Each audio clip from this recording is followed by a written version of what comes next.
perhaps, but not Sadducees of the New Testament variety. That's the key. Sadducees of a more nationalist stripe.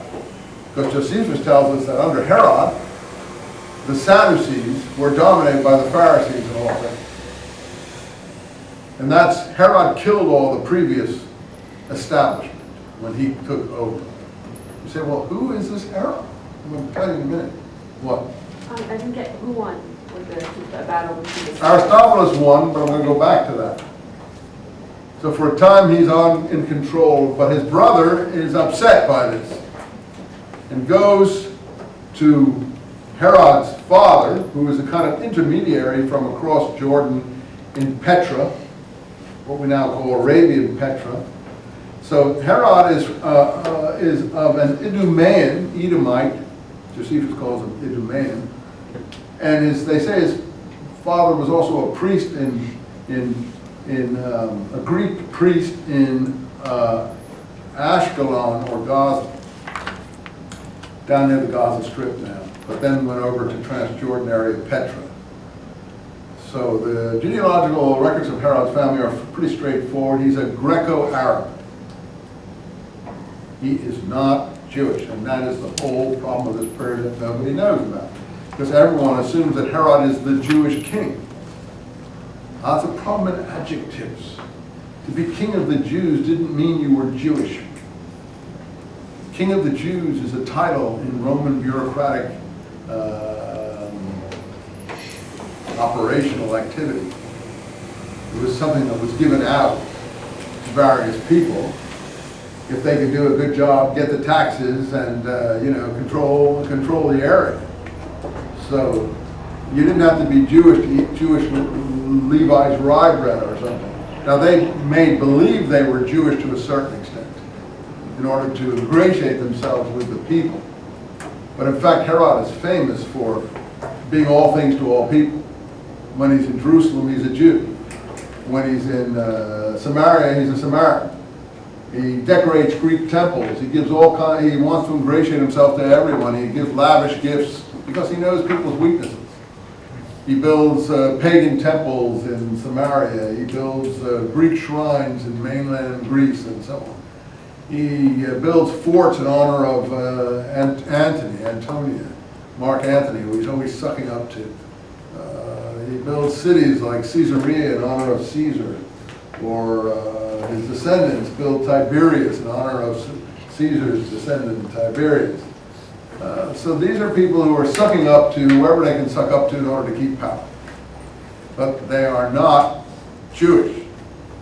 And that is one of the rubs. So what's that got to do with it? Well, Paul comes along, and that's his philosophy too. If you read Corinthians very carefully, particularly Corinthians, I think, is 8 or 9, 1 Corinthians, he says, I am a Greek to the Greek, a Jew to the Jew, a lawkeeper to the lawkeeper, a lawbreaker to the lawbreaker. That's Herod completely. I will do whatever I have to do to win. That's Herod and Saddam Hussein. Now, we don't judge Paul because we love him. He's a saint. Well, you may love him, but I don't.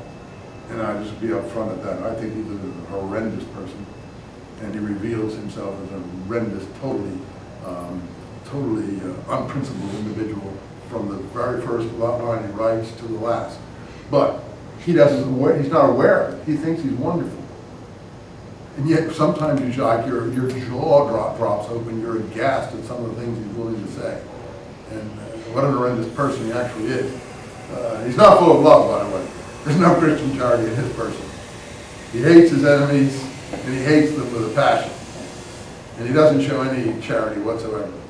But because he's a saint and people are taught to love him, and he's very clever, and some of the formulations he makes are very mystifying and captivating. He's a very good polemicist, an extremely good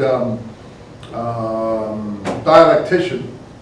He's the first person that applied logic to the area of theology. So we're kind of come under his thrall. We're enchanted by him. Now, I know people get angry at me, and I shouldn't say these things, and I'm filming myself. I certainly shouldn't say that. Film. But I hate to tell you. I know it's horrible to say. Don't hate me for saying it. But the person, when I read Paul, who I hear in my mind when I read him, is Joseph Goebbels, a master of propaganda. And I hear it, and the voices are the same. And I kind of gets me, it frightens me to death that one is abominated and the other is so adored.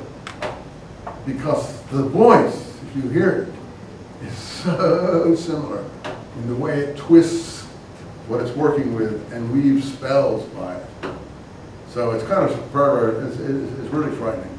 I know anyone who believes in these things is going to dislike me for saying that, but maybe the world should hear a bit of that, and then we'd have fewer Joseph Goebbels.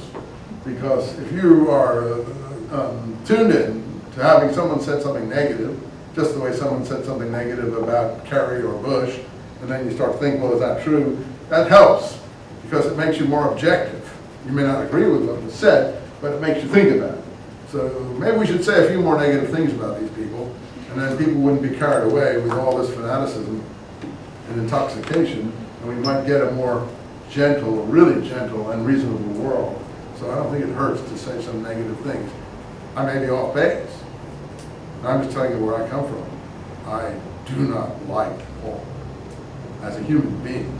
I'm impressed by his ability. I grant you his cleverness, his dexterity, his mental agility, all these things are there. His creativity, his quick mastery of rhetoric and repartee, and he made mincemeat out of his opponent.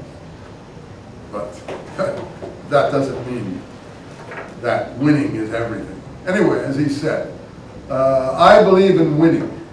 That's what all the athletes at the stadium are running for, a prize. But I am running for a prize that will never wither, never die.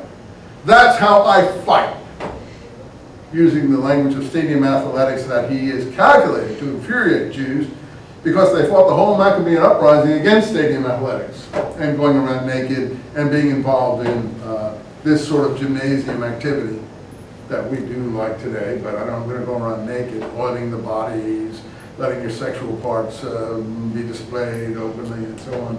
The Jews were horrified by that. Maybe they shouldn't have been, but that was part of the Maccabean uprising and the Hellenistic things that they were fighting against. Here comes Paul saying, using the symbolism of this and saying, that's how I fight, not beating the air. And that is true.